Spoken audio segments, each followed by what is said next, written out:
So why don't we get started with that? So thanks so much for being here with us online for our question and answer time period and our live stream. And so I'm Pastor Stuart Ross, discipleship team leader at CLC, overseeing all kind of discipleship and adult ministries at the church. And with me is my good friend, Dave Nedostup. Say hello, Hyde. Say hello, Dave. Hi, Hyde. I mean, Dave. Dave is one of our leading apologetics teacher, one of our leading Bible teachers at the church, and has co-taught several classes with me and with other members of our CLC apologetics team. And so we're really excited to Dave and I really enjoy doing this, and throw some questions at us as time goes on here tonight. And we'll try to answer your questions and see where we go with that. Okay, Stuart, you know what? Yes. I was teaching at Wright State University for about 7 years. And right now I'm looking for a person who might want to be a director on the campus. Okay, talk about that for a minute. What does that involve? Right now, about a year or so ago, I kind of retired from that. But the ministry is called Oratio Christi, which is Latin for Reason of Christ. It's an international organization, kind of more of a movement than an organization, that is designed to help the students at the universities and the faculty to tackle these difficult questions that come up in the real world that young students have. So I'm looking, if any of you are interested in that, let me know. So does someone have to have experience doing that to kind of help lead that group? Actually, just more of an interest or a passion to love people and to learn and to grow systematically in a desire in evangelism, but primarily on the intellectual side of the historic Christian faith and answering the big questions that people have. And so if someone were maybe interested in that, wasn't sure what that's about, what kind of impact would you, what kind of a schedule would that look like? When you ran that, how often did you do something, every month or every week or so forth? Well, for once or twice a week, we had sessions on campus, and they gave us a classroom at Wright State University. I did this again for 7 years. And basically what I would do is also bring in guest speakers, apologists. We had Frank Turek came in, who wrote, "I Don't Have Enough Faith to Be an Atheist." Yep. We had Paul Nelson with the,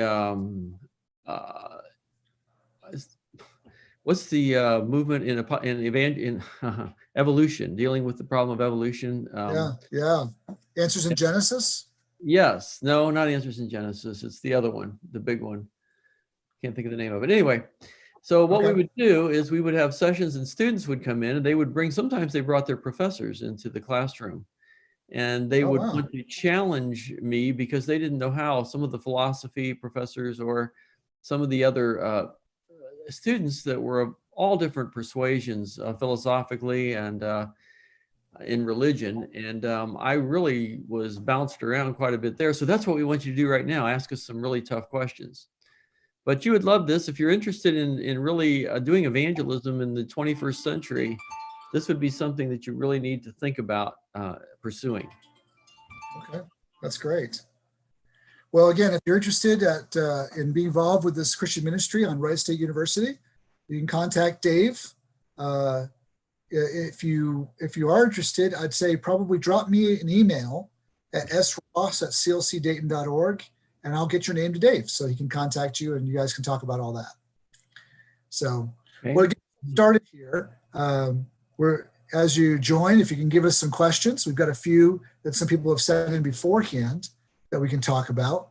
But we thought we'd start off by giving you a little taste of a presentation that Dave and I we were putting together, and we were hoping to be able to present on a Wednesday night after Greg Kukel, who's a leading apologist with Stand to Reason Ministries, was going to join us a couple weeks ago, but of course with the pandemic, everything got canceled.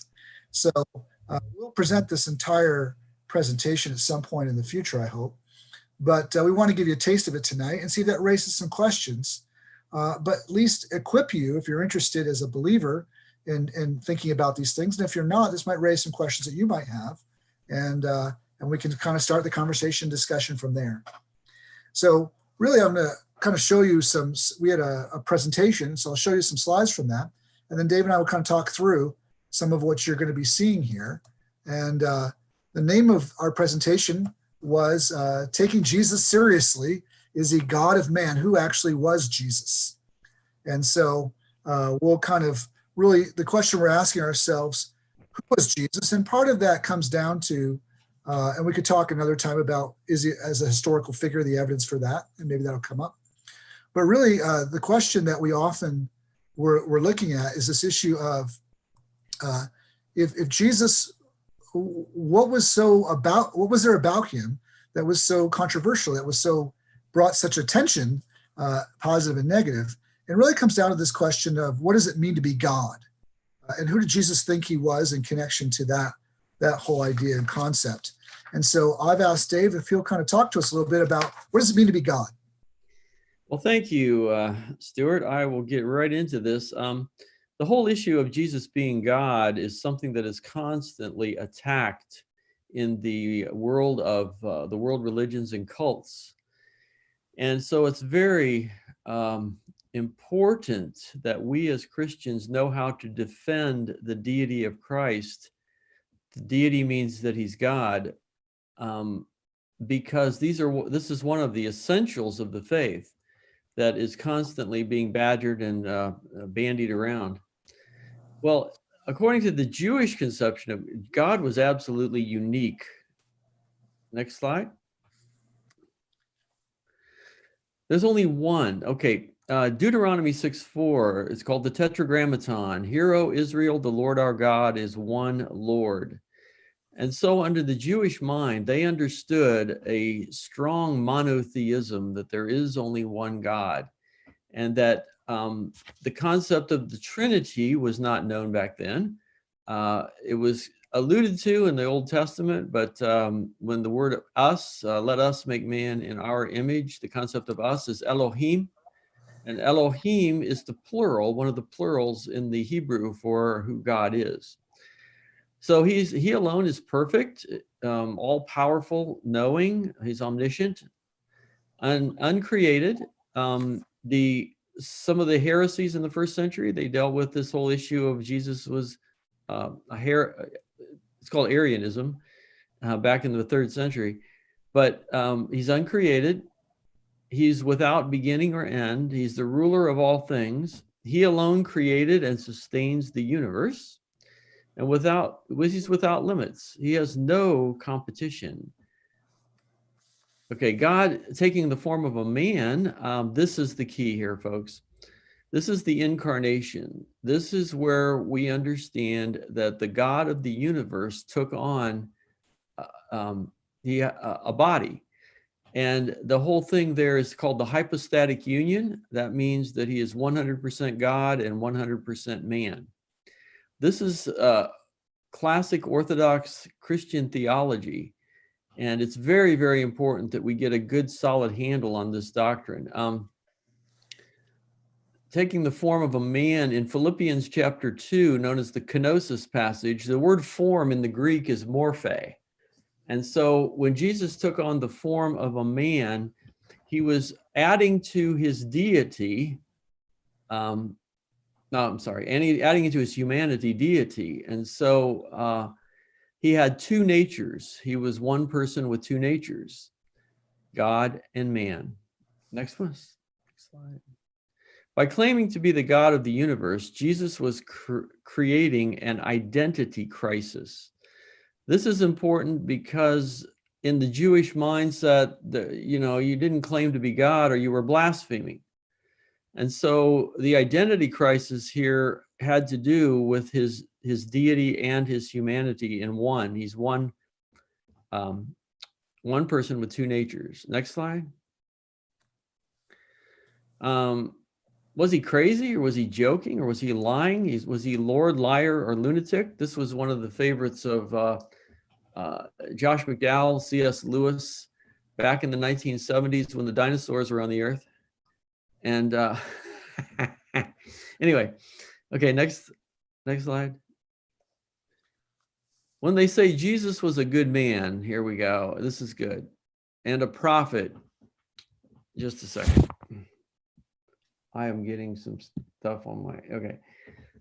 But he wasn't God or the only savior. You can ask, how could Jesus be a good man and a prophet, but be mistaken about his own identity and purpose?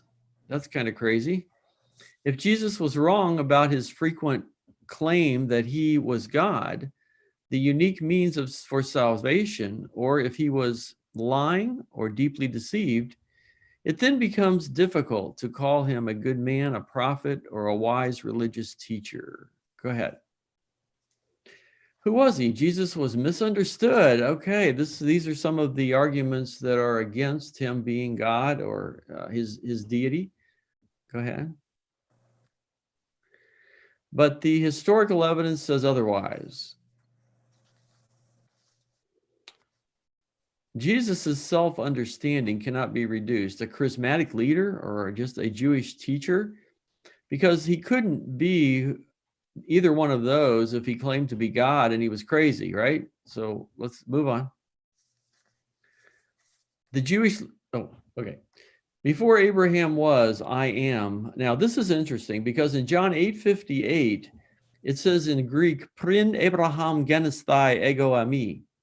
And the ego ami in the New Testament, in the Old Testament, in Exodus 3:14, God is talking to Moses at the burning bush. And there, Moses said, who shall I say sends me to the Israelites? And the Hebrew word is achia. There's achia, aksher, achia, which in the Hebrew is that I am who I am. Go ahead. Verily, truly, I tell you, Jesus answered, before Abraham was born, I am. There, that's ego ami versus achia in the Old Testament. To the Jews, his claim to be God was unmistakable. All right, number one, I have here, he never really claimed to be God. This explanation fails. So let's find out why it fails. Well, as we just looked at, Dave, I think actually you answered that. That was sort of the conclusion slide. Okay. The idea was that the Jewish leaders knew he was claiming to be God when he made that statement that you read in John 8:58. Before Abraham was born, I am. And so, as we saw, I think that the Jewish leaders tried to kill Jesus because he was calling God his own father and making himself equal with God. And so, I think that really does kind of bring together. There's no way you can say that Jesus didn't never claim to be God. That's right. So another one, if still waiting for some questions to come in here, if we want to continue, I think the next one I'd like to talk about was if Jesus, if one of the misunderstandings was he never claimed to be God, that's not true. What about this idea, well, Jesus was just a legend? Maybe there was a person, with that name or some great teacher, but he was never the Jesus that we see in the Bible. The Jesus of the Bible is just a legend. And so that might be an idea that maybe you've heard in some form or another. And the idea essentially is that his followers later invented the idea. So if you look at this timeline here, this chart that's on the screen, you can see that you've got Jesus there in the far left, born around 4 BC actually, and lived his life 33 years. But then there were those who were around his followers, in his disciples, those who followed him in his ministry, and then those who after his death claimed his resurrection.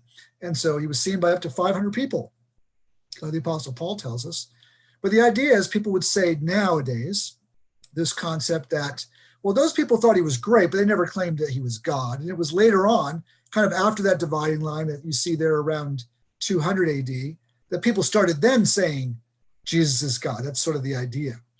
Well, if that were really the case, then we really would have to know, be able to ask this question and answer it. Did eyewitnesses who saw Jesus and knew him and saw him during his time when he was alive, did they think that he was God? So what about those first followers We see in Acts that they were called Christians. Then that's where that term really came. It was in Antioch of Syria. See that in Acts. So these first Christians, did they think that Jesus was God? And so if we look at this, here's a number of early Christians from the 1st and 2nd century who would be within very close time frame, would be eyewitnesses or know people who were eyewitnesses. And what did they say about him? And so some quotes would be, Jesus, who is our God, who is both God and man, not a mere man, but who was God. So as we think about this whole idea, we can find many quotes and sayings and teachings where these individuals who were eyewitnesses or close or knew eyewitnesses would say that he was. And so these people who walked with Jesus agreed about his divine nature. They agreed about the threefold nature of God, how to explain that there's a God who's been made flesh. And that's where the Christians understand the Father is God, Jesus the Son is God, and the Holy Spirit is God. And later on, people began to call this the Trinity. But that doesn't mean that that idea has not always been. We can see traces of the Trinity even going back to the Old Testament. And if that's, sometimes that brings up some questions from people. That's something perhaps we could address in the future. And so this whole idea of the Bible, who's it? Is it a book written by people? Well, yes, but inspired by the Holy Spirit, the Bible claims. And so if we think about this idea, did the early Christians see Jesus as God? I wanted to share this quote with you I thought was really helpful. Jesus' influence, his teachings, his claims, his miracles, his fulfillment of prophecy, his death, and his resurrection all combined to convince the first disciples that their master is no mere man, but Lord and God. They've heard the authority of his teaching, they've seen the authority of his miracles, and then supremely of his death and resurrection. And so, of course, they put his teaching on at least a level with the Old Testament. And so as we look into the historical writings of the Bible, we see the Gospels show that Jesus' followers gradually came to that conviction. It's not something they thought right away, but as he showed more and more of who he was, we get to the point where after his resurrection, when he appears to the disciples, and Thomas, who had not seen him in his first appearance, sees him, he says to the risen Christ, "My Lord and my God." Imagine, here's a Jewish man talking about another man and saying this man is God. That's not something a Jew would say unless they were convinced of the divine nature of who Jesus was. And so essentially the New Testament showing us that yes, God had spoken in the Old Testament scriptures, but that Jesus, the Word, that's what John chapter 1, that's what John's trying to say there, that the Word, the final revelation of God is Jesus Christ. And so if we look at the letters of the New Testament, many that were written even before the Gospels, they show how the belief in Jesus was part of, it was this foundation of belief that created the Christian faith. Writing in the early 60s, someone who was an eyewitness of the times of Jesus, the Apostle Paul writes in Colossians that Jesus is the image of the God we cannot see, the one by whom all things were made and all things were created for him. And he declares that he's the head of the Christian body of the church. In him, all things hold together. And so we can see that even in the early church, they clearly saw that Jesus, they worshiped him as God, that he was the source of the universe, the sustainer, and the goal of the universe. It all summarizes in him. And Paul says about Jesus in Colossians 2, in him the whole fullness of deity dwells bodily. And so it's this whole idea that Jesus was just a legend and he never claimed to be God in that sense, that was sort of a fabrication of hundreds of years later. That doesn't pass the historical test. We have writings written for the first century by eyewitnesses who claim otherwise, who claim that Jesus was God, and that was proven by his death and his resurrection. And so we can see that Christianity really starts, it wouldn't have started with just an idea. It started with the reality that Jesus had this impact on his followers through his miracles and his death and resurrection. And so they wrote down what he said and what he did in stories. They would have told oral stories to each other first, but then later those would have been written down. And we see those in the Gospels, the four Gospels that we have, Matthew, Mark, Luke, and John. And they're very consistent, reliable evidence from early church history of that these four Gospels were written by those four people and connected to them. And you think about it, if they're written in the first century, if they just took someone else's name and put it on some writing, then other people would know that was false. They would know that was saying wasn't true. And so that argues for the historicity of what we're talking about here. Here's a quote from Irenaeus of Lyon from probably the mid 2nd century. So he probably would have been a disciple of one of the first apostles.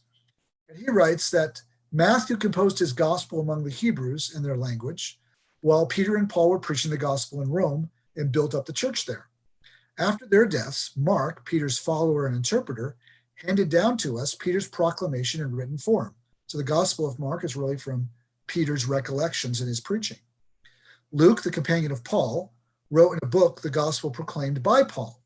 So Luke was a traveling missionary along with Paul, and so what he writes down includes it's connected to the other 2 gospels of Matthew and Mark that were probably written first, but includes things that Paul was preaching and sharing about who Jesus was as he served as a missionary and spread the gospel in new areas. And then Irenaeus says, finally, John, the Lord's own follower, the one who leaned against his chest, so was very close to Jesus, composed his gospel while living in Ephesus in the province of Asia. And so as we think about that, just to kind of bring that together, you see even in Luke's gospel, how people say, well, how reliable is the Bible? It might have been written years later. Well, Luke tells us that he writes down, he's talking about eyewitnesses. He's talked to them. And he talks about, he's writing down things that have been handed down to us by those who from the first were eyewitnesses and servants of the word. They saw this. So he's got their eyewitness testimony. He's consulted written accounts, perhaps including Matthew and Mark. Many have undertaken to draw up an account of the things that have been fulfilled among us. And then thirdly, he's now writing his gospel. I myself have carefully investigated everything from the beginning. It seemed good also to me to write an orderly account. He's writing to someone, probably a Roman official, by the name of Theophilus, and he writes so he may know the certainty of the things he's been taught. So if we think about the historical nature of these gospels, there are careful investigation, the details that can be corroborated by other secular sources or by archaeology. These are reliable accounts, and these accounts tell us what. And so we'll kind of close this section right here. And so we're looking at the idea of Jesus accepted worship from the disciples. And we see that clearly in Matthew 14. And when he climbed in the boat, the wind died down, and those who were in the boat worshiped him, saying, truly you are the Son of God. And so as we've seen in a Jewish culture, there's only the one God. So to say this is probably something.